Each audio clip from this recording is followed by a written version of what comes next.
حينما تستمعون إلى حقوق الإنسان ينبغي أن تعتزوا بإسلامكم. حقوق الإنسان أعلنت في عام 48 عقب الحرب العالمية الثانية، بعد أن دمرت الحرب أكثر من 63 مليون إنسان عدا المشوهين.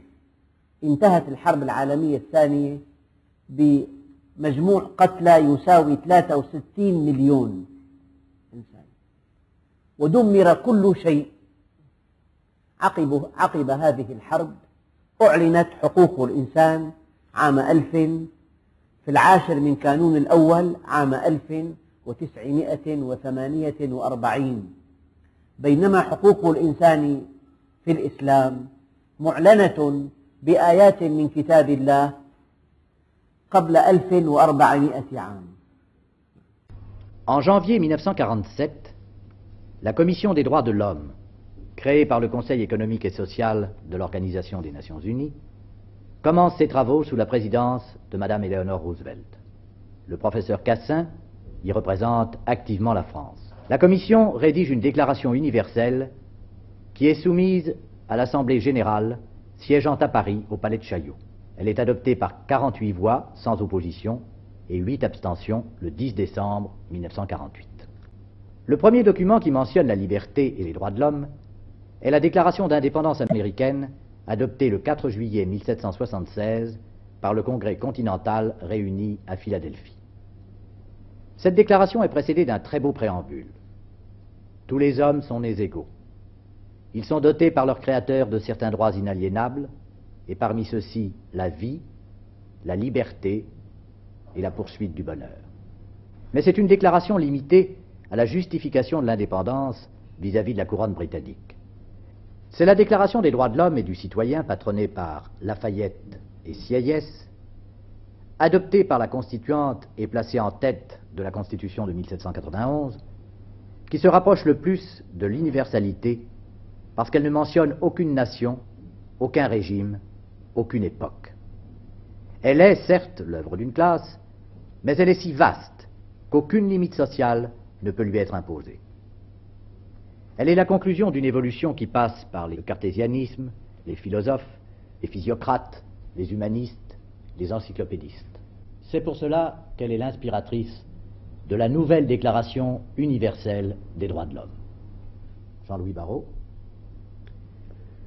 Considérant que la reconnaissance de la dignité inhérente à tous les membres de la famille humaine et de leurs droits égaux et inaliénables constitue le fondement de la liberté, de la justice et de la paix dans le monde, considérant que la méconnaissance et le mépris des droits de l'homme ont conduit à des actes de barbarie qui révoltent la conscience de l'humanité, et que l'avènement d'un monde où les êtres humains seront libres de parler et de croire, libérés de la terreur et de la misère, a été proclamé comme la plus haute aspiration de l'homme, considérant que dans la Charte, les peuples des Nations Unies ont proclamé à nouveau leur foi dans les droits fondamentaux de l'homme, dans la dignité et la valeur de la personne humaine, dans l'égalité des droits des hommes et des femmes, et qu'ils se sont déclarés résolus à favoriser le progrès social, à instaurer de meilleures conditions de vie dans une liberté plus grande,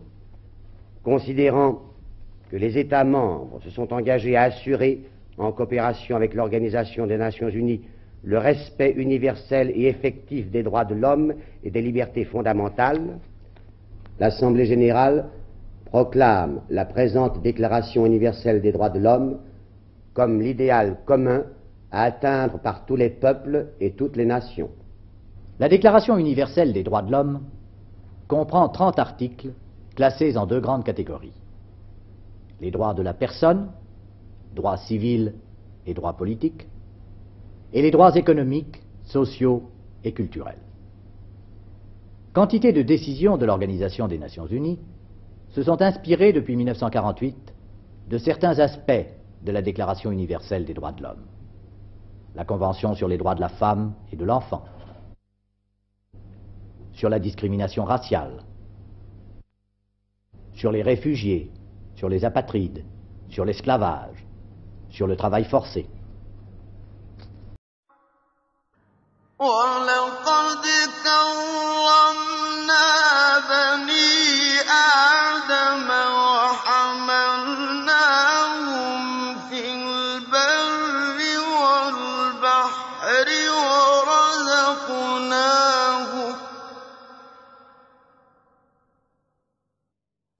وَرَزَقْنَاهُم مِّنَ الطَّيِّبَاتِ وَفَضَّلْنَاهُمْ عَلَىٰ كَثِيرٍ مِّمَّنْ خَلَقْنَا تَفْضِيلًا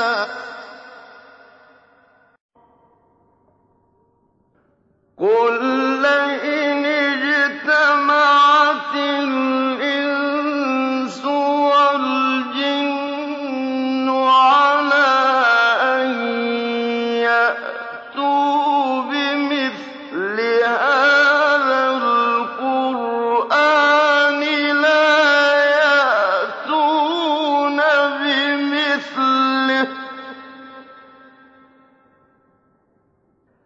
لا يأتون بمثله وَلَوْ كَانَ بَعْضُهُمْ لِبَعْضٍ ظَهِيرًا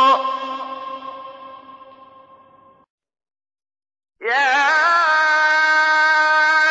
أَيُّهَا النَّاسُ إِنَّا خَلَقْنَاكُم مِّن ذَكَرٍ وَأُنثَىٰ وَجَعَلْنَاكُمْ شُعُوبًا وَقَبَائِلَ لِتَعَارَفُوا ۚ إِنَّ أَكْرَمَكُمْ عِندَ اللَّهِ أَتْقَاكُمْ ۚ إِنَّ اللَّهَ عَلِيمٌ خَبِيرٌ